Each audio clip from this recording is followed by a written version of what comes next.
네, 하나님 말씀은 출애굽기 25장입니다. 출애굽기 25장 오늘 23절, 23절에서 오늘 30절까지를 보겠습니다.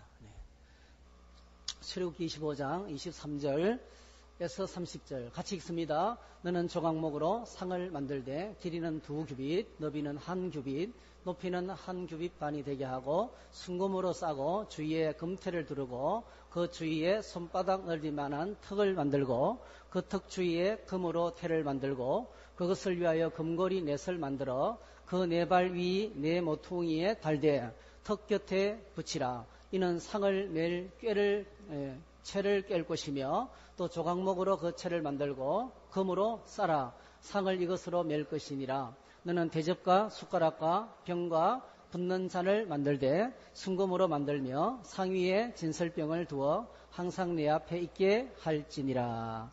아멘. 오늘 이 말씀을 가지고 진설병에 대한 말씀을 나누겠습니다. 잠시 기도하겠습니다.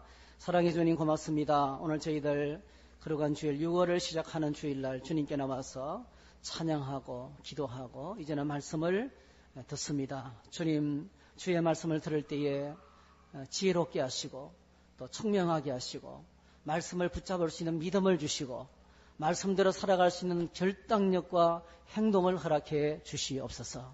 이 말씀으로 말미암아 우리의 삶에 하나님의 능력을 체험하며 풍성한 은혜를 누리도록 축복해 주시옵소서. 예수님의 이름으로 기도하옵나이다. 아멘. 우리는 가끔 우리 자신을 돌아보는 시간을 좀 가질 필요가 있습니다. 열심히 살다 보면 내가 누군지 모를 때가 많아요. 사람의 눈이 얼굴 한가운데 박혀 있어가지고 불편할 때가 많아요. 이 눈이 만약에 손가락 끝에 붙어 있었으면 얼마나 편리할까. 쭉 가서 안 보이는 것도 구석도 볼 수 있고 말이죠. 또 사람들 손 호주머니 속에 지갑 속에 뭐가 들어있는지 쑥 이렇게 넣어서 볼 수도 있고. 근데 이 눈이 여기에 딱 있기 때문에 자신을 못 봐요.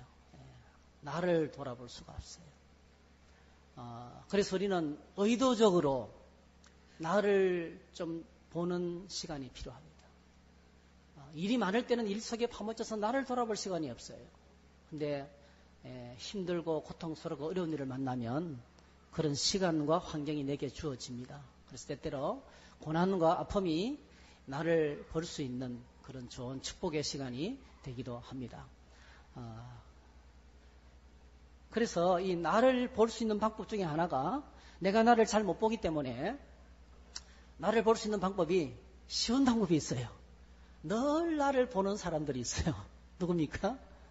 내 주변에 있는 사람들입니다. 내 주변에 있는 사람들이 늘 나를 봅니다. 넥타이를 뭐 아무 관심 없는 것처럼 보이지만은요, 넥타이 삐뚤어진 것까지 다 알더라고요. 목사님 넥타이가 삐뚤어졌다. 지난주 메고 온 걸 또 메고 왔네. 기억력이 좋으셔요. 하여튼 뭐 그런 식으로 굉장히 안 보는 것처럼 하지만은 다 보는 거예요. 누군가 나를 다 보고 있어. 나의 행동과 내 느낌과 내 얼굴과 내 표정을 다 보고 있어요. 왜 저렇게 심각하지? 왜 저렇게 화가 가득하지? 왜 저렇게 감사하지? 왜 저렇게 기쁨이 넘치지? 이렇게 뭔가 그 느낌을 벌써 사람은 얼굴을 보면서 그냥 보지 않습니다. 표정과 느낌과 감정까지 읽으려고 하는 거예요. 나를 지켜보고 있는 사람들이 있기 때문에 놀라운 것은 주변에 있는 사람을 통해서 내 모습을 볼 수 있다는 것입니다. 그래서 저희들이 우리 주변 사람들의 말을 조금 이렇게 관찰하는 것이 필요하겠죠. 어린아이들은 어른의 거울이다 그렇게 말했어요. 그 어린아이의 행동은 그냥 단순한 행동이 아니죠. 늘 보고 자라는 대로 행동하기 때문에 그 어머니가 어떤 심성이고 아버지가 어떤 마음이 있고 어떻게 행동하는지를 보고 따라하기 때문에 그래서 어린아이들은 어른의 그 부모의 거울이다 이렇게 이야기를 하는 것 같습니다. 언젠가 예수님께서 바쁜 공생애를 거의 마칠 즈음에 왕을 위해서 휴양도시를 만들어놨던 가이사라 빌립보. 이 가이사라는 것은 황제 이름이었어요. 그래서 이 황제를 위해서 만들어놓은 휴양도시인 가이사라 빌립보예요. 그러니까 공생애가 거의 끝날 때쯤 되었습니다. 약 3년의 공생애면 한 2년 이상 지난 그런 이제 얼마 남지 않은 시간을 지내고 난 다음에 그동안에 예수님께서 열심히 사역했죠. 그래서 이제 너무 바빠서 제자들과 함께 한적한 그 가이사라 빌립보의 해변길을 거니면서 이제 대화를 주고받았어요. 그때 예수님께서 제자들에게 던진 질문이 있어요. 사람들이 나를 누구라 하느냐 하는 거죠. 사람들이 나를 누구라 하느냐 이렇게 질문을 던졌습니다. 그때 제자들이 주님께 들려주시던 말은 들은 어떤 사람들은 엘리야라 하고 어떤 사람은 또 이제 뭐 세리요한이라 그러고 또 어떤 사람은 또 에리미야라 그러고 그리고 공통된 의견이 당신은 선지자 가운데 한 사람입니다. 그런데 굉장히 탁월한 선지자입니다. 이렇게 이제 선지자 중에 한 사람으로 일반 사람들의 대답은 그렇습니다. 예수님이 듣고 싶은 메시지는 그게 아닌데 사실은 예수님 오셔서 열심히 사역했던 것은 하나님이 보내신 유일한 구원자로 왔기 때문에 그 예수님을 보고 어떻게 평가하느냐에 따라서 어떻게 고백하느냐에 따라서 그 사람의 운명이 달라지고 그 사람의 삶이 달라지고 이 땅을 살면서 하늘 백성으로 살아가느냐 아니면 이 땅에 사는 것으로 끝나느냐가 결정되는 굉장히 중요한 질문이었습니다. 그래서 예수님께서 그들의 말을 들으시고 난 다음에 한 걸음 더 나가서 질문합니다. 그러면 너희는 나를 누구라 하느냐? 당신은 여러분들은 나를 누구라? 내 가까이에서 늘 나를 지켜보면서 나와 함께 동고동락했던 여러분들은 나를 누구라 하느냐? 이렇게 이제 질문했을 때 시몬 베드로가 아주 훌륭한 대답을 하죠. 주는 그리스도시요 살아계신 하나님의 아들입니다 했어요. 신앙 고백은 주님을 만나고 주님을 경험하고 그분과 함께 있을 때 비로소 나오는 거예요. 이 엄청난 신앙 고백을 했습니다. 이 고백을 들으시고 예수님께서 매우 기뻐하시면서 장차 예수님께서 이때부터 이제 예루살렘에 올라가서 장로들에게 고난을 당하고 십자가의 죽임을 당하시고 부활하시고 성천하시고 성령이 오시고 그리고 뭐죠? 만들어질 새 하나님의 공동체인 교회까지 그의 그 신비스러운 비밀을 교회의 비밀을 이제 비로소 예수님께서 들려주십니다. 마태복음 16장 15절에 신앙 고백을 들으시고 주님이 하신 말씀이에요. 예수께서 대답하여 이르시되 바요나 시몬아 내가 복이 있도다. 이를 내게 알게 한 이는 혈육이 아니요 하늘에 계신 내 아버지시니라. 또 내가 네게 이르노니 너는 베드로라. 내가 이 반석 위에 내 교회를 세우리니 엄부의 권세가 이기지 못하리라. 내가 천국 열쇠를 내게 주리니 내가 땅에서 무엇이든지 매면 하늘에서 매일 것이요 내가 땅에서 무엇인지 풀면 하늘에서 풀리게 될 것이다 했어요. 여러분 저희들은 지금 출애굽기 25장에서 성막을 공부하고 있습니다. 성막은 그 원형이 에덴 동산입니다. 그리고 하늘에 있는 하나님의 보좌가 그 보좌의 모형입니다. 이 땅에 있는 성막은 그 원형이 에덴 동산이고 그리고 하늘에 있는 하나님의 보좌의 모형이 이 땅의 성막입니다. 놀랍게도 이 역사의 시간과 공간 속으로 하늘에 있는 성전이 내려왔어요. 하늘에 있는 성전이 내려와서 우리에게 보여주셨어요. 참 성전이 누굽니까? 예수 그리스도죠. 예수 그리스도. 예수님을 누구라고 부르는가? 그것은요, 예수님을 경험한 신앙의 경험에 따라서 달라지는 거예요. 주님을 향한 신앙 고백은 얼마나 주님과 친밀하게 지내느냐에 따라서 달라집니다. 하나님의 말씀을 지식으로 알 수 있지만은 믿음으로 고백하는 거하고는 전혀 상관이 없어요. 종교 생활이 수십 년이 될 수 있어도 주님과의 만남이었고 주님과의 경험이었고 주님과 내 인생 사이에 사건이 없다면 그 신앙 고백은 저 유치원 수준에 머물 수 있어요. 어린아이 같은 신앙을 고백할 수 있어요.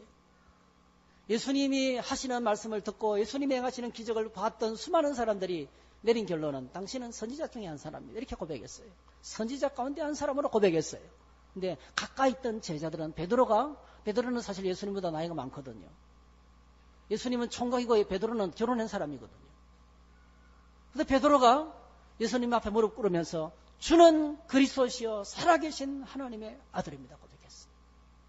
신앙 고백은 그렇게 나오는 거예요. 신앙 고백은 그분을 경험하면서 그분을 향한 고백이 나오는 것입니다. 그래서 여러분 예수님이 참 성막이고 참 성전인데 주님을 누구라 부르느냐? 이 고백이 그냥 나오는 것은 아닌다는 거예요. 여러분 예수님이 이 땅에 오셔서 행하신 일을 마태복음에서는 딱 세 가지로 요약하고 있어요. 이렇게 우리에게 요약을 하고 있습니다. 예수께서 온 갈릴리에 두루다니사 그들이 해당해서 가르치시며 천국 복음을 전파하시며 백성 중에 모든 병과 모든 약한 것을 고치셨다 했어요. 첫 번째로는 끊임없이 말씀을 가르치셨습니다. 끊임없이 말씀을 가르쳤습니다. 여러분 꼭 기억하시면 좋겠어요. 신앙생활의 가장 큰 위기는 말씀을 멀리하는 것입니다. 어느 날 성경을 멀리하는 겁니다. 말씀이 안 들려오고 가까이 하지도 않고 그냥 덮어놓고 믿는 책. 덮어놓고 믿는 책. 펴보지 않고 믿는 책. 이럴 때 위험합니다. 그래서 여러분 오늘 저희들이 끊임없이 계속해서 하나님 말씀을 가까이 해야 돼요. 말씀을 공부할 수 있는 기회는 우리 안에 참된 신앙을 회복할 수 있는 중요한 기회인 것을 기억하시면 좋겠어요. 예수님은 모든 장소, 사역의 거의 3분의 2 이상을 끝없이 계속해서 말씀을 가르쳤습니다. 아무리 급한 사람이 오고 아무리 인상 내리는 사람이 몰려와도 사람들의 필요만 채워주지 않았어요. 왜냐하면 길 잃고 방황하는 사람에게 가장 필요한 것은 지금 당장 떡을 먹는 것이 아니고 진리를 가르쳐주는 것이었습니다. 진리를 깨닫게 되면 방황이 끝나기 때문에 그렇습니다. 인생의 방황은 진리에 눈을 뜰 때 방황이 끝나는 것이죠. 그래서 말씀 안에 하나님의 진리가 있기 때문에 이 진리에 대해서 눈을 떠야 되는 거예요. 계속 하나님 말씀을 가르치셨습니다. 두 번째로는 천국 복음을 전파하셨어요. 천국을 소문내셨습니다. 하나님 나라를 외치셨습니다. 이런 복음의 본질은, 교회의 본질은 하나님 나라에 있습니다. 꼭 기억하세요. 이 땅과 이 세상에 있지 않습니다. 좋은 식당을 만나면 소문을 내죠. 좋은 교회를 만나면 소문을 내잖아요. 좋은 것을 만나면, 기쁜 것을 만나면 소문을 내게 돼 있어요. 예수님이 이 땅에 오셔서 목소리 높여서 외치신 소문이 있어요. 그게 하나님 나라입니다. 이 땅은요, 여러분, 아무리 사람들이 오늘 여러분 정보가 홍수를 이루고 있어요. 요즘 참 이 말씀 준비하기 참 편해요, 여러분. 뭐 하다가 모르면 인터넷에 검색하면 잘하고 다 나와요. 사실은. 여러분 사실 어떤 면에서는 편하게 신앙생활을 하면 이 자리에 앉아 있을 필요가 없어요. 인터넷 들어가면 기가 막힌 설교들이 다 나와요. 유튜브에 들어가면 성막에 관한 설교가요. 강문호 목사님부터 시작해가지고 시리즈별로 쫙 다 나와요. 어마어마합니다. 우리가 하나님 할 이 열정이 없어서 그렇지 마음만 먹으면 얼마든지 알 수 있어요. 예? 얼마나 홍수가 같은 정보가 흘러넘치는지 몰라요. 근데 홍수가 나면 마실 물이 없는 것처럼요. 마실 물이 없는 것처럼. 그만큼 또 영적인 세계가 혼탁하고 거짓말을 참말처럼 참말을 거짓말처럼 어느 것이 옳은지 몰라요. 어느 것이 옳은지 분별하기 어려운 시대가 이 시대가 되고 말았습니다. 이렇게 좋은 시대에 사람들은 점점 더 악해집니다. 세상은 점점 더 힘들어집니다. 점점 더 좋은 세상이 아니에요. 점점 더 삭막한 세상, 사랑이 없는 세상, 어려운 세상이 되어가고 있어요. 이것이 인간이 지금 하고 있는 것입니다. 그래서 여러분 예수님 당시에 로마의 통치를 받고 빼앗기던 수탈을 당하던 그 땅의 백성이나 오늘 저희들이 살아가는 이 땅의 사람들이나 똑같이 우리에게는 뭐가 필요합니까? 이 땅이 아니에요. 이 땅은 우리를 구원하지 못합니다. 정치가 바뀐다고 새로워질까요? 아니에요. 세상에는 소망이 없습니다. 비관적입니다, 여러분. 사람들이 악하기 때문에. 악한 사람의 본성과 욕심과 이기심을 컨트롤할 수 있는 것이 없어요. 자동차는 달려야 되는데 브레이크가 고장났어요. 이걸 조절할 수 있는 능력이 우리에게는 없습니다, 여러분. 이것이 우리가 살아가는 이 세상의 모습인 거예요. 그래서 여러분 우리는 외쳐야 돼요. 하나님 나라를. 오늘 저희들의 궁극적인 목적은 하나님 나라입니다. 주님이 오셔서 소문내셨던 것은 천국이 있다는 거예요. 하나님 나라의 통치와 하나님 나라의 보물과 하나님 나라의 보화를 소개했어요. 그래서 여러분 꼭 기억하셔야 돼요. 진짜 좋은 영역, 가장 좋은 공간, 가장 최고의 장소가 있어요. 천국인 줄로 믿습니다. 하나님 나라예요. 그거는 가상의 관념이 아닙니다. 내 속에 있는 생각도 아닙니다. 누가 만들어낸 아이디도 아닙니다, 여러분. 실제입니다. 리얼. 천국은 리얼합니다. 주님이 오셔서 하나님 나라가 가까이 왔다. 세리안도 하나님 나라가 가까이 왔다 그랬어요. 바로 이 천국은 바로 주님이 다스리고 통치하는 영역입니다. 그래서 하나님 나라의 뜻이, 하나님 나라의 통치와 주권이 내가 사는 이 땅에 임하도록 계속 기도하고 기다리고 소망하고 축복하는 것이 신앙생활의 가장 중요한, 그리고 성경 전체의 가장 큰 주제가 하나님 나라입니다. 예수님이 오셔서 외치던 최고의 메시지가 하나님 나라였습니다. 마태복음 6장에 보니까 산상수훈의 마지막 부분에 이런 말이 나오죠. 길지만은 제가 읽어드리겠어요. 한 사람이 두 주인을 섬기지 못할 것이니 혹 이를 미워하고 저를 사랑하거나 혹 이를 중히 여기고 저를 경히 여김이라. 너희가 하나님과 재물을 겸하여 섬기지 못하느냐. 이 땅에 가장 중요한 것은 재물이죠. 재물. 또 즐기는 것이죠. 쭉 내려갑니다. 30절. 오늘 있다가 내일 아궁이에 던져지는 들풀도 하나님이 이렇게 비시거든. 하물며 너희일까 보냐. 믿음이 작은 자들아. 그러므로 염려하여 이르기를 무엇을 먹을까 무엇을 마실까 무엇을 입을까 하지 말라. 이는 다 이방인들이 구하는 것이라. 너희 하늘 아버지께서 이 모든 것이 너희에게 있어야 할 줄을 아시느니라. 하나님 우리의 모든 삶의 필요를 알고 계신다는 거죠. 내가 안 구해도 다 알고 있다는 거죠. 33절 같이 읽습니다. 시작. 그런즉 너희는 먼저 그의 나라와 그의 의를 구하라. 그리하면 이 모든 것이 너희에게 다하시리라. 결론이에요. 주님이 말씀하신 설교의 결론이에요. 하나님 나라를 구하라. 예수님께서 하나님 나라를 외치시고 하나님 나라를 소문내시고 하나님 나라를 위해서 계속 사역을 감당하셨습니다. 그 다음에 세 번째로 모든 병과 모든 약함을 치료하셨어요. 배고픈 자를 먹이고 병든 자를 치료하고 약한 자를 건강하게 하고 진리를 몰라 방황하는 자들에게 진리를 가르쳐주고 소망 없는 이 세상에서 하나님 나라를 전파하셨어요. 이렇게 외치고 사역하는 교회가 좋은 교회예요. 이렇게 사는 성도가 진짜 성도예요. 정말 하나님이 기뻐하시는 성도라는 것을 보게 됩니다. 자, 이 모든 사역을 통해서 사람들이 내린 결론은 바로 뭡니까? 예수님이 하나님께서 보내신 구세주가 아니고 선지자라는 거죠. 선지자 가운데 한 사람이라는 결론을 내렸습니다. 그러나 가까이 있는 데서 주님과 함께 시간을 보낸 제자들은 주는 그리스도시요 살아계신 하나님의 아들입니다. 라고 이제 고백을 했습니다.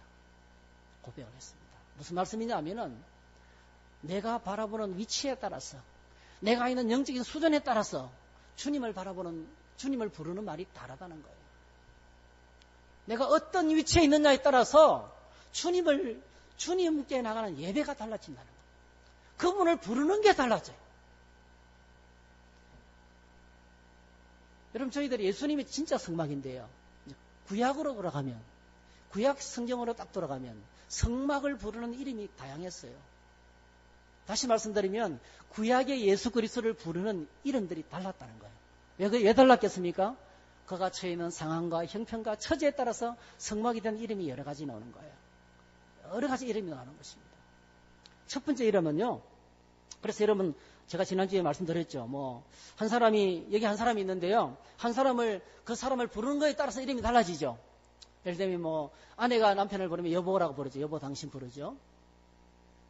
또 아버지가 아들을 부를 때는 아버지라 부르죠. 아버지가 아들을 부를 때는 어떻게 해요? 얘야 부르죠.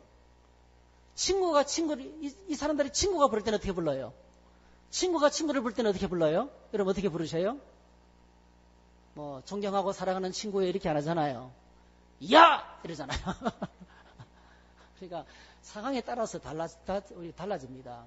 성막도 마찬가지였어요. 그걸 바라보는 사람의 그 위치와 그 성격에 따라서 굉장히 다양한 이름이 성경에 있더라고요. 제가 조사해보니까 10가지 이름이 있어요. 성막에 대한 10가지 이름이 있어요. 첫 번째로 장막입니다. 장막. 무릇 내가 네게 보이는 모형대로 장막을 짓고, 장막은 군부대 장교들이 자는 야전 텐트를 터버너클이라고 해요. 터버너클. 예. 장막, 텐트라는 뜻이에요. 텐트를 그렇게 번역했어요. 사실은 그 정도 그런 건 아닌데요. 어쨌든 간에 이제 이 장막이라고 번역했어요. 성경에 보니까 제일 많이 사용됐어요. 하나님의 성막을 장막이라고 같이 불러서 제일 많이 130회 이상 이 이름으로 불려졌습니다. 왜냐하면 텐트이기 때문에. 누구를 닮았습니까? 우리 인생을 닮았어요. 우리의 삶이 장막 같아요. 여러분 꼭 기억하세요. 우리는 장막입니다. 텐트를 치고 살아가는 캠핑 온 사람들과 똑같습니다. 그래서 사도 바울이 짧은 인생을 장막에 묘사했어요. 고린도후서 5장 1절에 보니까 만일 땅에 있는 우리의 장막집이 무너지면 하나님께서 지으신 집 곧 손으로 지은 것이 아니요 하늘에 있는 영원한 집이 우리에게 있는 줄 아느니라. 제가 지난 주일날에 고 영규창 성도님 장례식 인도하면서 개인적으로 내 안에 있는 소원이 생겼어요. 나도 빨리 천국 가고 싶다. 진짜예요. 천국이 그리워졌어요. 하나님 나라에 대한 소망이 빨리 좀 갔으면 좋겠다. 예, 그런 소원이 생겼어. 우리 안에 이런 소원이 있어야 돼요. 예.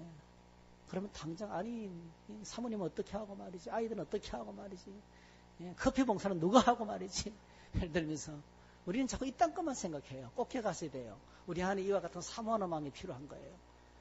왜 그래서 인생은 장막이에요. 어느 날 순식간에 기둥만 하나 빼면 푹 주저앉아 버려요. 장막집에 불과한 것이 인생입니다. 두 번째로 성막이라 벌써 했죠. 성막 100회 정도. 예. 여러분 성막이라는 말이 가장 중요한데요. 이게 이제 원래 원어는 미시칸이라는 뜻이에요. 미시칸. 예. 히브리어로 미시칸. 예. 드웰링, 거처한다. 거처. 그러니까 성막은 바로 하나님이 오셔서 거하시는 공간이라는 거죠. 하나님이 거하시는 집 이런 뜻입니다. 하나님이 거하시는 곳. 이 성막이 약 100회 정도 사용됐는데 굉장히 많이 나옵니다. 근데 출애굽기 26장 3절이 굉장히 중요한데 한번 같이 읽어보겠습니다. 시작. 너는 산에서 보인 양식대로 성막을 세울지니라. 내가 한 설계도 그대로 성막을 네 마음대로 짓지 말고, 성막은 우리 마음대로 지을 수가 없어요. 왜? 하나님께서 지으시는 것인데 하나님께서 편리한 대로 짓는 게 아니고요. 이렇게 안 지으면 우리가 죽어요. 그러니까 우리를 보호하시기 위해서 철저하게 내가 말한 대로 지어라. 왜? 왜냐하면 하나님이 편리하기 위해서. 여러분 지성소가 하나님이 편리한 공간이었어요? 100m 75cm 그 공간이 편리한 공간입니까? 나는 우리 아들이 독일로 오세요. 독일에 가가지고 말이죠. 방을 하나 잡아드릴게요. 7m 100cm짜리 거기서 지내라 하면 안 갈 거예요. 못 살 거예요. 우주를 만드신, 오늘 이 굉장히 중요한 주제인데요. 우주 만물을 만드신 그 하나님께서 그 좁은 지성소 안에, 그것도 속죄소 천사가 이렇게 하고 있는 그 위에 내가 있겠다고 말씀하셨어요. 얼마나 낮아지시는지 몰라요. 중요한 것은 우리를 위해서, 우리가 하나님을 만날 수 있도록 하기 위해서 모든 방법을 동원해서 방법을 하나님께서 만들어낸 거예요. 우리 편에서 만들어낸 거예요. 우리가 죽지 않고 살 수 있는 방법을 하나님이 찾아낸 것이 바로 성막이었습니다. 성막. 여러분 꼭 기억하시면 좋겠어요. 오늘 저와 여러분의 삶에 거룩한 성막이 있기를 축복합니다. 나의 삶 가운데, 나의 시간 가운데 하나님이 거하시는 공간이 있어야 돼요. 하나님이 거하시는 공간이 필요합니다. 주의를 지키고, 정말 중요하죠. 주의를 지키고, 그리고 말씀을 묵상하고 성경을 공부하고 예배하는 이런 시간과 공간, 헌금을 드리고 하는 이런 공간들이, 영역들이 하나님, 그곳에 주님이 계시는 공간이 아주 중요하다는 겁니다. 세 번째로 회막. 이것도 굉장히 많이 사용됐어요. 거의 성막이라는 단어하고 번갈아 가면서 사용된 단어입니다. 회막. 회막이 뭐죠? 회막. 회자는 사회할 때 회자입니다. 그게 바로 뭐죠? 사람들이 모이는 미팅 플레이스라는 거죠. 예. 출애굽기 19장 42절에 보니까 이는 너희가 대대로 여호와 앞 곧 여호와 앞 회막문에서 늘 드릴 번제라. 내가 거기서 너희와 만나고 내게 말하리라. 회막은 바로 만남의 장소입니다. 하나님과의 만남이 일어나고, 또 여러분이 해막을 중심으로 해가지고, 여러분 해막이 딱 있으면요, 이스라엘 백성들이 이동하지 않고 딱 한 곳에 머무르면 해막을 중심으로 동서남북 사방에 동쪽에 유다 지파부터 해가지고 이 세 개 지파씩 진을 치는 거예요. 해막을 중심으로 세 개 지파가 돌아가면서 이렇게 진을 쳐요. 항상. 그러니까 해막은 바로 어떤 것입니까? 이스라엘 백성들이 만나는 장소입니다. 만나는 장소. 코이노니아입니다. 오늘 저희들이 일주일에 한 번씩 이 청주 성도교 예배당에서 같이 만나서 같이 식사하는 것이 얼마나 소중한지 몰라요. 그게 바로 뭐죠? 회막의 목적입니다. 코이노니아, 만남이 목적입니다. 그래서 우리 안에 깊은 만남이 일어나야 되겠어요. 내 속에 있는 깊은 마음을, 아무도에게도 말할 수 없는 그 아픔을 나눌 수 있는, 고백할 수 있는, 그리고 기도하고 주님 함께 울고 함께 기뻐할 수 있는 그런 만남이 일어나야 되는 겁니다. 그래서 해막에서 사람들은요, 하나님을 만났습니다. 할렐루야. 두 번째로 제사장을 만났어요. 그리고 사람들을 만났습니다. 이 만남이 바로 해막이었습니다. 그 다음에 네 번째로는 어떤 단어가 있겠어요? 그 다음에 많이 쓰는 단어가 정거막입니다. 정거막. 민수기 1장 53절에 보니까 레위인은 정거의 성막 사방에 진을 쳐서 이스라엘 자손의 회중에게 진노가 임하지 않게 할 것이라. 레위인은 정거의 성막에 대한 책임을 지킬지니라 하셨습니다. 레위인들이 이 성막, 그러니까 성막 주변을 뺑 둘러가면서 지키는 거예요. 이게 이제 성전 파수 군인들입니다. 이게 바로 성전의 군대들입니다. 성전 제사장이 이 군대를 거느리고 있었던 거예요. 나중에 예수님을 핍박할 때 사도 바울이 이 군대들을 데리고 뭐예요? 예수 믿는 사람들을 잡아가도록 하는 거예요. 예. 그러니까 이제 그렇게 지키겠다는 거예요. 증거막. 왜 증거막이라 했냐면 세 가지 말씀을 증거했어요. 첫 번째로는요, 현재 어떤 일에 대한 하나님의 말씀을 증거했어요. 모세와 아론이 선지자들이 하나님께로부터 말씀을 받아가지고 이 회막에서 그 사건에 관해서 그 일에 관해서 하나님이 하시는 말씀을 듣는 것이었어요. 따라합시다. 하나님의 말씀은 증거의 말씀이다. 이는 번복이 안 돼요. 바꿀 수가 없어요. 어떤 논리로도 안 돼요. 여러분 보십시오. 이 차가 이 차를 박았습니다. 정언하면 끝나는 거예요. 거기 논리가 필요 없어요. 그냥 바로 거기 진리인 거예요. 그러니까 하나님이 어떤 사건에 관해서 말씀하시면 그게 바로 진리인 거예요. 두 번째로는 지나간 시간에 하나님이 하시던 말씀을 잊지 않기 위해서 또다시 들려줬어요. 그러니까 지난 과거에 하셨지만은 여전히 필요한 말씀들을 계속해서 들려주는 것이에요. 여러분 꼭 기억하시되요. 교회 와서 새로운 말씀 들으려고 하지 마세요. 교회는 반복해서 듣는 거예요. 이미 하셨던 말씀을 또 듣는 거예요. 근데 또 들을 때 뭐죠? 오늘 우리의 삶의 무거운 몽이로부터 해방될 줄 믿습니다. 하나님의 복이 그렇게 임하는 거죠. 하나님의 말씀은 살았고 운동력이 있습니다. 과거에 기록된 말씀이지만 오늘도 살아있고 역사하시는 말씀이에요. 그래서 증거입니다. 파워풀해요. 어떤 이름도 꺾을 수 있는 능력이라는 거예요. 그 다음에 세 번째로는 재판장의 자리에서 정인이 증거하는 것이에요. 회막 앞에서 재판을 받았거든요. 이 세 가지 증거가 바로 회막에서 되어졌습니다. 그 다음에 다섯 번째는 성소입니다. 성소. 출애굽기 25장 8절에 보니까 내가 그들 중에 거할 성소를 그들이 나를 위하여 짓되 성소를 지었다. 성소는 뭐 거룩하게 구별된 장소죠. 거룩하게 구별된 장소. 왜 그렇습니까? 하나님이 계시기 때문에 거룩하게 구별됐어요. 여러분 꼭 기억하시되 우리가 아무리 초라해도 주님이 너와 함께 하시고 우리는 성도입니다. 할렐루야. 꼭 기억하셔야 돼요. 아무리 삐까번쩍해도 하나님이 그 심령이 안 계시면 그건 아무것도 아니에요. 그 먼지와 티끌이에요. 조금만 있으면 없어집니다. 여러분. 눈에 보이지 않습니다. 그러니까 가치가 없어요. 그냥 흙으로 돌아갑니다. 여러분. 성소. 그 다음에 여섯 번째는 번막이라 했어요. 번막이라 했던 것은요, 하나님의 말씀을 거기 보관했기 때문에 그렇습니다. 개혁판에 보니까 이제 성소를 회중이 번막을 위하여 정한 세를, 그러니까 종교세죠. 종교세를 받아내면서 성막이라 모르고 번막을 위해서, 왜 번막이라 했냐면 그곳에는 뭐가 있습니까? 말씀을 보관하는 것이기 때문에. 가장 깊숙한 십계명, 가장 깊숙한 지성소 한가운데 뭐가 있습니까? 하나님의 돌판이 지금 하나님이 직접 손가락으로 기록한 그 말씀이 보관되고 있어요. 그리고 모든 말씀은 성소에 보관했습니다. 하나님 주신 메시지는 성소에 보관했습니다. 성소는 말씀을 보관하는 곳이었습니다. 여러분 기억하시기 바랍니다. 여러분의 거룩한 성소에 말씀이 넘치기를 축복합니다. 그리스도의 말씀이 우리 안에 흘러넘치면 가르치고 권면하고 시와 신령한 노래로 찬양하고 예배할 수 있다고 그랬어요. 온전한 예배가 말씀이 있을 때 가능해진다는 것입니다. 일곱 번째로는 하나님의 집이라 불렀어요. 이제 해석된 거죠. 사사기 18장 31절에 보니까 하나님의 집이 실로에 있을 동안에 미가가 만든 바 새긴 신상이 단자 손에게 있었더라. 우상이 지배했다는 거죠. 왜 하나님의 집이라 했을까요? 하나님 성막은 하나님과 관계된 집입니다. 교회는 예배당이 어떤 모습인지 중요하지 않아요. 가장 중요한 것은 교회는 여러분 꼭 기억하세요. 교회는 하나님의 집입니다. 할렐루야. 하나님이 관계된 집입니다. 그래서 하나님이 거하시는 것이고 하나님이 말씀하시는 것이고 하나님께 제사 드리고 예배 드리는 것이고 하나님의 말씀을 보관하는 것이고 하나님을 섬기는 곳입니다. 이것이 바로 하나님의 집이라고 불렀어요. 그 다음에 여덟 번째로는 여호와의 집이라 불렀어요.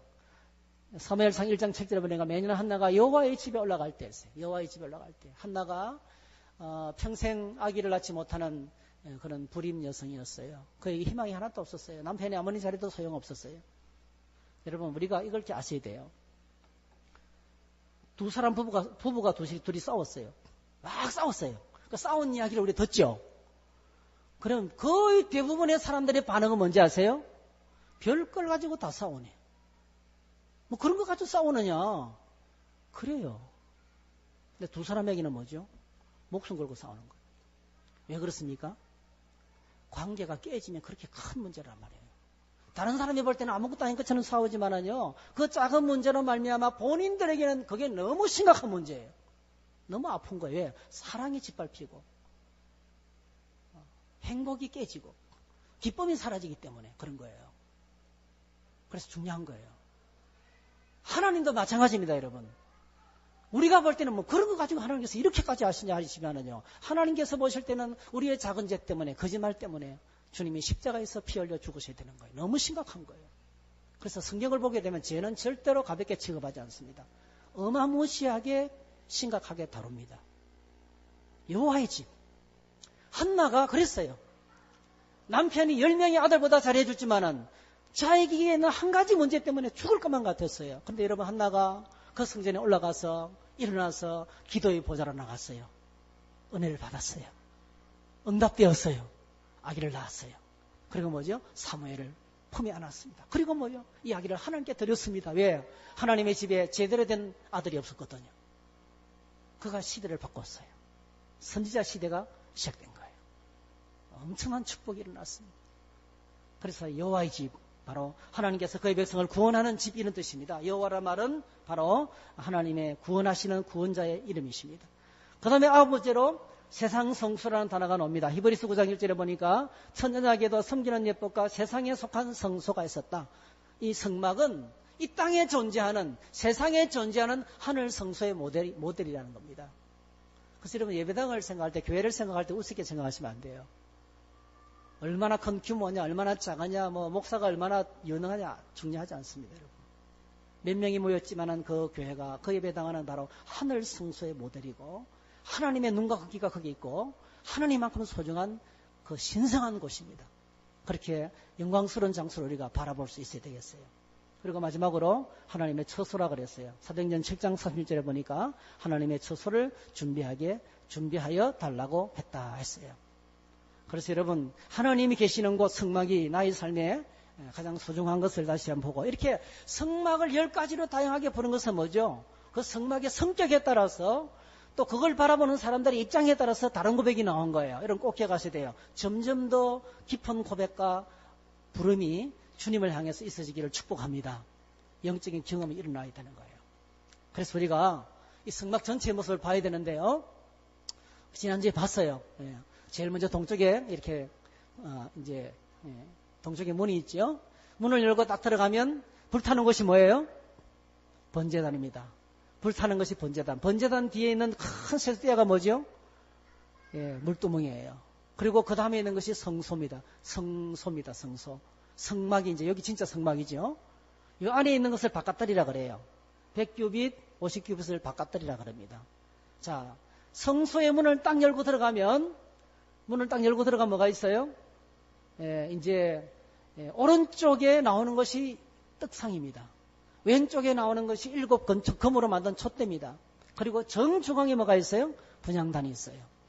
그리고 그 분향단 뒤에는요, 여러분, 분향단 뒤에는 두꺼운 천막이 있어요. 두꺼운 휘장이 내려져 있어요. 절대로 열지 말라고 그룹 천사들이 새겨져 있어요. 그룹 천사들이 날개를 펴고 쫙 막고 있습니다. 그걸 여는 순간에 뭐예요? 바로 죽습니다. 그러니까 출입금지라는 큰, 너무너무 무서운 천사가, 그러니까 우리 키보다 더 큰 천사가, 그 남자 높이 많은 천사가 이렇게 살아있는 것처럼 수를 놓아서 새겨놨어요. 그룹 천사, 세라빔이 적혀 있어요. 출입금지. 그리고 그 안을 열고 들어가면 대지상이 1년에 한 번만 들고 들어가는데, 딱 들어가면 그거 뭐가 있어요? 그게 언약궤가 있어요. 그죠? 언약궤가 있고, 언약궤 안에 십계명의 두 돌판과 만나를 담았던 항아리와 아론의 쌍난 지팡이가 들어있고, 그 뚜껑이, 덮는 뚜껑이 뭐죠? 뚜껑에 천사가 이렇게 손을 덮고 있는 그 위가 바로 속죄소. 내가 여기서 너를 만나겠다 말씀하시고, 거기서 내게 이를 말씀을 들려주겠다. 그렇게 하신 것이 이 성막의 모형입니다. 그런데 여러분, 하나님이 오늘 출애굽기 25장에서 이 성막을 소개하면서 어디부터 소개했나요? 지난주에 뭘 소개했습니까? 지성소를 소개했죠. 들어가는 출입문부터 소개하지 않았어요. 제일 먼저 지성소와 법궤를 우리가 공부했어요. 지성소와 법궤. 지성소 안에 있는 법궤, 그 법궤를 듣는 뚜껑, 속죄소에 대해서 설명했어요. 거기 설명이 먼저 나오는 거예요. 그 다음에 두 번째로 나오는 것이 뭡니까? 오늘 우리가 읽었던 진설병입니다. 진설병. 그러니까 하나님은 중요한 것부터 지금 이야기를 하시는 거예요. 우리는 변두리부터 이야기하는데요. 우리는 변두리부터 이야기하다가 중요한 알맹이는 맨 마지막 이야기해요. 하나님은 가장 중요한 것부터 먼저 말씀하시는 거예요. 두 번째로 중요한 것이 뭐라고요? 진설병이라는 거죠. 진설병에 대한 성경 구절이 출애굽기 25장 오늘 30절에 나옵니다. 상위에 진설병을 두어 항상 내 앞에 있게 할지니라. 우리나라 성경은 보니까 이 진설병을 제대로 번역을 못했어요. 표준 세번역도 뭐라고 번역했냐면은 상위에는 나에게 바치는 거룩한 빵이랬어요. 그냥 거룩한 빵으로만 했어요. sacred bread 이렇게 그냥 거룩한 빵으로만 번역을 했습니다. 그런데 여러분 모든 영어 성경은 제대로 번역했어요. 뭐라 번역했냐면은 NASB가 참 정확한데요. 이 문자를 잘 살린 책인데요. NIV도 그렇고 NASB도 그렇고 다 보면 The Bread of the Presence였어요. The Bread of Presence. 그 다음에 메시지 성경. 요즘 메시지 성경이 참 좋습니다. 여러분 시내 가면 이래 두꺼운 메시지 성경이 신약과 구약으로 다 나왔거든요. 한 4, 5만 원이면 삽니다. 여러분 그걸 읽으시면서 말씀 묵상해 보세요. 굉장히 좋습니다. 너무너무 우리가 신학적으로 접근하기 쉽도록 은혜스럽게 해석이 잘 된 그런 책이에요. 메시지 책에도 이렇게 되어 있어요. 여기는 메시지 성경은 아예 그냥 브레드라는 단어를 대문자로 썼어요. Bread of the Presence 이렇게 했어요. 이게 무슨 뜻이겠습니까, 여러분? 이걸 히브리어로 이렇게 써요. 히브리어로. 제가 이게 히브리어 타이핑이 안 돼서 썼는데요. 이렇게 한번 읽어볼까요? 밑에 있는 거. 레켐. 읽어보세요. 따라하세요. 레켐. 예, 레켐. 그 다음에 판님. 예, 레켐 판님. 따라하셔도 괜찮아요. 한 번 더 따라합시다. 레켐 판님. 레켐이란 말은 떡이란 뜻입니다. 떡, 빵 이 뜻입니다. 베들레헴. 베트 하면 집이고 네헴 하면 떡집이에요. 예수님께서 떡집에서 태어나셨어요. 베틀레헴. 이거는 레켐이란 빵이란 뜻입니다. 빵. 우리식으로만 밥입니다. 그 다음에 판님이라는 것이 프레전스예요. 이게 얼굴입니다. 얼굴. 여러분 오늘 예배당에 출석하셨죠? 프레전스 한 거예요. 결석하면 어떻게 돼요? absent. 없는 거예요. 이해되시죠? 지금 여기 있는 거예요. 진설병이 그냥 단순한 떡이 아니에요. 진설병이 바로 뭐라고요? 하나님의 현존. 이 성소에 하나님이 지금 함께 한다는 사인이에요. 상징이에요. 그리고 정확하게 번역하면 하나님의 얼굴빵 이 뜻입니다. 정확하게 보면 하나님의 얼굴빵. 하나님의 얼굴빵 이 뜻입니다. 하나님의 얼굴떡 이런 뜻입니다. 이 진설병을 거기에 뒀어요. 자, 그래서 오늘 저희들이 이것을 보면서 아주 중요한 부분을 생각해야 돼요. 이 진설병을 통해서 그러니까 하나님의 현존, 하나님의 프레전스, 하나님의 임재, 하나님의 얼굴 이걸 묵상하면서 우리가 생각해야 될 중요한 것이 첫 번째로 바로 뭐냐면 하나님의 얼굴이 뭐냐는 거예요. 여러분 그곳에 하나님이 임재하고 계신다는 거죠. 성소에 하나님이 지금 와 계신다는 뜻입니다. 성소를 딱 들었으면 하나님의 얼굴빵이 있어요. 그리고 왼쪽에는 7 금초대가 있어요. 한가운데는 분향이 있습니다. 그래서 성소에는 항상 뭐가 있습니까? 항상 새떡, 프레시한, 매일 만든 떡을 거기에 갖다 놔야 돼요. 그리고 성소에는 항상 왼쪽에 금초대 불이 끄지면 안 돼요. 그 다음에 성소에는 항상 뭐죠? 기도의 향이 끝나면 안 돼요. 향단은 기도입니다. 이 세 가지가 항상 있어요. 그래서 성소는 항상 향냄새, 그 다음에 떡, 그 신선한 떡. 좀 전에 우리 김목 집사님 가정에서 장례식 마치고 은혜 감사 떡을 주셨는데 제가 따끈따끈한 떡을 먹어봤거든요. 그 떡이 목양실을 딱 들어오는 순간에 냄새가 고소한 냄새가 싹 도는 거예요. 제가 딱 먹어보니까요. 그냥 살살 녹여요. 아주 죽여줘요. 네. 그 떡이 있는 거예요. 그리고 빛이 있었어요. 그래서 성소는 항상 따뜻하고 향기로운 냄새와 향냄새가 기가 막힌 냄새입니다, 여러분. 그러니까 너무 아름다운 거예요. 그 분위기가요, 기가 막힌 룸이에요. 근데 여러분, 성소를 딱 지나서 지성소로 딱 들어가면 캄캄했어요. 지성소는 캄캄했어요. 꼭 기억하셔야 돼요. 성소는 하나님의 얼굴을 비춰주시는 곳이기 때문에 빛이 있고 향기가 가득하고 그리고 뭐죠? 떡이 있어요. 모락모락 김이 나는 떡이 있어요. 하나님의 얼굴이 있는 곳이에요. 여러분, 하나님의 얼굴이 있는 곳이 어떤 곳이라고요? 성소입니다. 이곳에 주님의 얼굴이 임하기를 축복합니다. 그래서 하나님의 얼굴이 비치면 이렇게 되는 거예요. 여호와는 그의 얼굴을 내게 비추사 은혜 베푸시기를 원하며 여호와는 그의 얼굴을 내게 하여도사 평강 주시기를 원하며 이렇게 또 24절 여호와는 내게 복을 주시고 너를 지키시기를 원하며 하나님의 얼굴이 있으면 뭐가 있습니까? 안전이 있습니다. 하나님의 얼굴이 있으면 복이 임합니다. 은혜가 임하고 기쁨이 임하고 평강이 임합니다. 할렐루야. 이렇게 축복하세요. 여러분 이곳에 이런 은혜가 가득하기를 축복합니다. 지하 기도실에 기도하는 곳에 가면 이것이 은혜가 가득해요. 제가 매번마다 느낍니다. 그곳에 하나님의 임재가 가득해요. 기도하는 곳이기 때문에. 그 분향단 앞이기 때문에 그렇습니다. 여러분. 그런데 여러분 지성소를 딱 들어가면 빛이 없는 캄캄한 곳이 펼쳐지는 거예요. 두꺼운 휘장 가운데 아무도 못 들어가요. 펼치지도 못해요. 항상 캄캄한 곳이에요. 여러분 하나님이 어떤 곳에 계십니까? 빛이 없는 흑암 가운데 계시는 거예요. 우리가 착각합니다. 하나님은 빛 가운데 계실 것이다. 아니에요. 하나님은 흑암 가운데 계십니다. 캄캄한 어두운 가운데 하나님 계시는 거예요. 네? 하나님이 계신 곳을 흑암이라 하는데 이 흑암을요 히브리어로 아라벨이라 그래요. 아라펠이라 그럽니다. 출애굽기 19장에서 이미 우리에게 나타내 주셨는데요. 여호와께서 모세에게 이르시되 내가 빽빽한 구름 가운데서 이거예요. 아라펠. 빽빽한 구름. 캄캄한 구름 가운데. 예수님이 십자가에 죽으실 때 뭐예요? 해가 빛을 잃고 캄캄했어요. 그게 여러분요. 하나님이 슬퍼서 햇빛을 가는 게 아니에요. 주님이 하나님의 자리로 돌아가니까 그 가린 거예요. 예. 하나님이 흑암이 바로 하나님이 계신 자리예요. 꼭 기억하세요. 오늘 이 말씀이 너무너무 중요해요. 흑암이 하나님이 계신 곳이라는 거예요. 출애굽기 20장에도 보면 이제 모세가 십계명을 받고 내려오니까 백성들이 너무 무서워가지고 아이고 우리한테 하나님이 백성들에게 직접 말하니까 너무 무서운 거예요. 그래서 백성들이 부탁했어요. 제발 직접 말씀하지 말고 당신이 말씀 듣고 내게 말해달라. 그래서 모세가 하나님 말씀을 듣기 위해서 하나님께로 나가는데 뭐 어떻게 묘사하고 있어요? 21절. 백성은 멀리 서 있고 모세는 하나님이 계신 어디로요? 흑암으로 갔다는 거예요. 하나님이 흑암 가운데 계십니다. 솔로몬이 성전을 완성하고 이 말을 최초로 사용해요. 솔로몬이 성전을 짓고 이렇게 이야기합니다. 그때 솔로몬이 이르되 여호와여 캄캄한 데 계시겠다 말씀하셨사오나 내가 참으로 주를 위하여 계실 성전을 건축하였사오니 주께서 영원히 계실 처소입니다. 이러면서 성전 봉헌식을 시작하는 거예요. 우리는 아무 생각 없이 하나님은 빛 가운데 계실 것이라고 생각만 해. 그런데 하나님은 캄캄한 흑암 가운데 계시는 이유가 있어요. 창세기 1장 2절에 보면 그 이유를 알 수 있습니다. 창세기 1장 2절에 보면 땅이 혼돈하며 공허하며 흑암의 깊음 위에 있고 하나님의 영은 수면 위에 운행하시니라. 자, 천지를 창조하시기 전의 상태가 어떤 상태입니까? 흑암의 상태예요.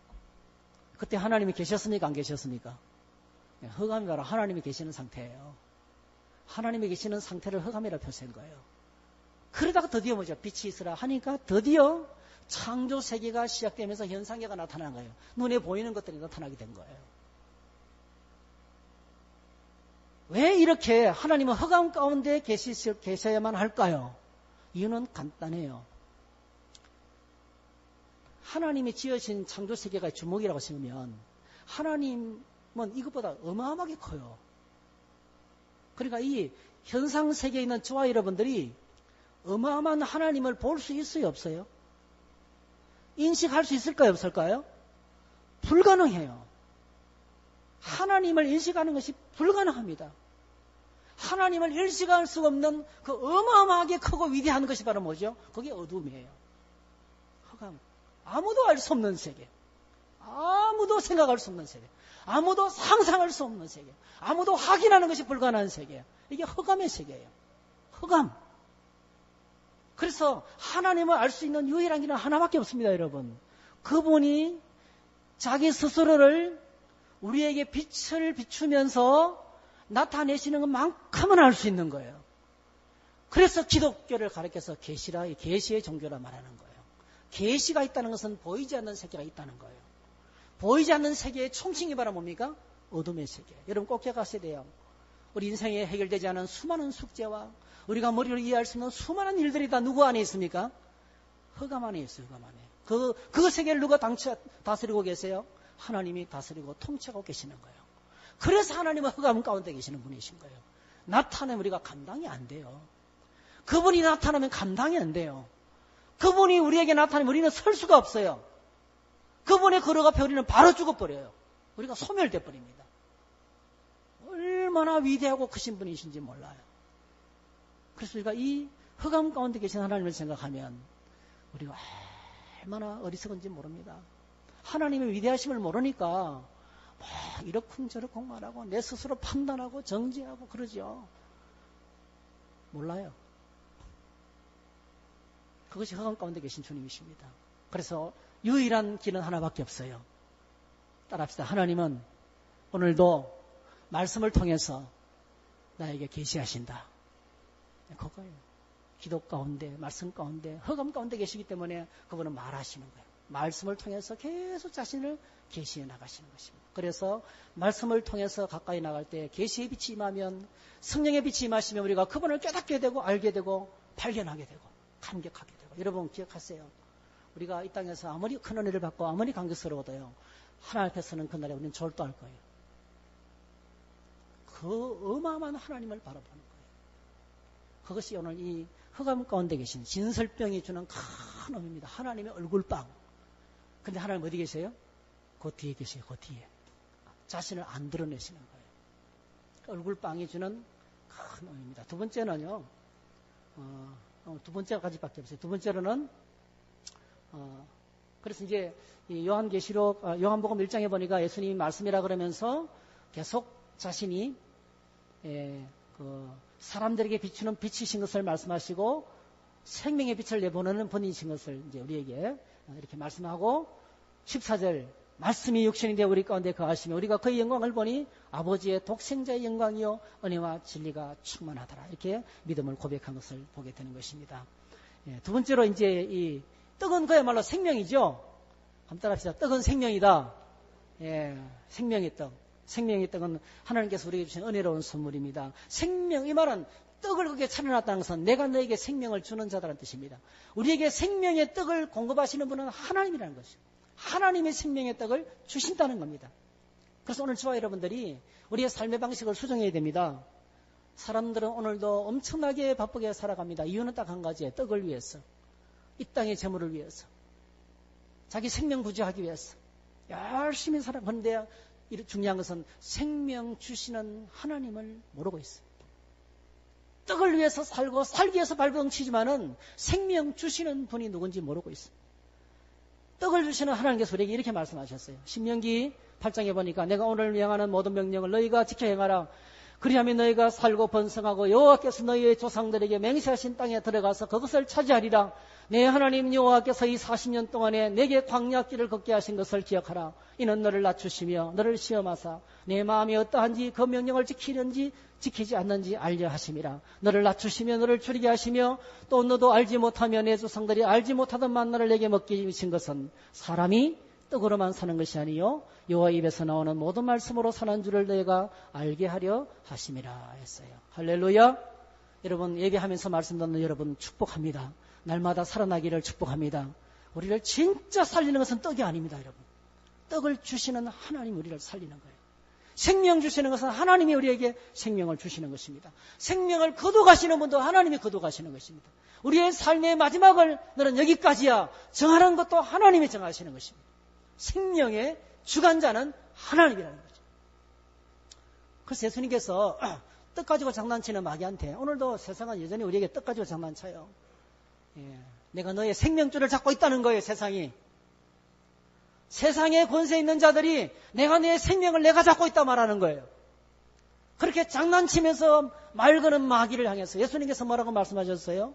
예수께서 대답하여 이르시되 기록되었으되 사람이 떡으로만 살 것이 아니라 하나님의 입에서 나오는 모든 말씀으로 산다 했어. 하나님의 입에서 나오는 말씀 지금도 나오고 있어. 지금도 나오고 있는 말씀을 통해서 우리가 산다고 이렇게 말씀을 했습니다. 또 예수님께서 직설적으로 이렇게 말씀하셨어요. 직설적으로 말씀하셨어요. 오병이어 사건.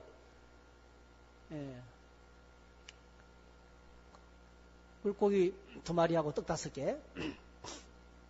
이거 할 때마다 저는 헷갈려요. 물고기 2마리 떡 5개인지, 떡 5개인지, 물고기 5마리 떡 2개인지 하여튼 헷갈려요.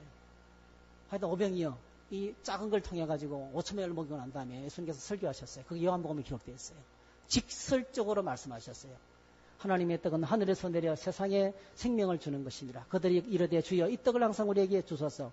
예수께서 이르시되 나는 생명의 떡이니 내게 오는 자는 결코 줄이지 아니할 터요. 나를 믿는 자는 영원히 목마르지 아니하리라. 그러나 내가 너희에게 이르기를 너희는 나를 보고도 믿지 아니하는도다 하였느니라. 진실로 진실로 내게 이르노니 믿는 자는 영생을 가졌나니 내가 곧 생명의 떡이니라. 너희 조상들은 광야에서 만나를 먹었어도 죽었거니와 이는 하늘에서 내려온 떡이니 사람으로 하여금 먹고 죽지 아니하게 하는 것이니라. 나는 하늘에서 내려온 살아있는 떡이니 사람이니 이 떡을 먹으며 영생하리라. 내가 줄 떡은 곧 세상의 생명을 위한 내 살이니라 하시니라. 내 살을 먹고 내 피를 먹는 자는 살게 될 것이라. 그렇게 말씀하셨어요. 자신을 생명의 떡으로 말씀하셨어요. 그래서 하나님이 보여주신 성소의 진설병은 누구예요? 독생자 예수 그리스도의 모습을 우리에게 보여준 것을 보게 됩니다. 사랑하는 성도 여러분, 그러므로 오늘 저와 여러분들이 참 성전 되시는 예수 그리스도만을 붙들고 살아가시기를 축복합니다. 예수님을 통해서 하나님께 나가게 되고 예수님을 통해서 하나님을 알게 되고 오직 예수님을 통해서만 생명의 풍성함을 누리게 되고 그 예수님을 통해서 하나님 보여주시는 하나님에 대한 계시가 열리고 하나님을 깨닫게 된다는 것입니다. 우리의 교만을 내려놓고 겸손하게 우리와 함께 하시는 주님을 모시는 거룩한 성전의 삶을 저와 여러분이 살아갈 수 있기를 주의 이름으로 축복합니다. 할렐루야. 자리에 일어나셔서 함께 찬양합니다.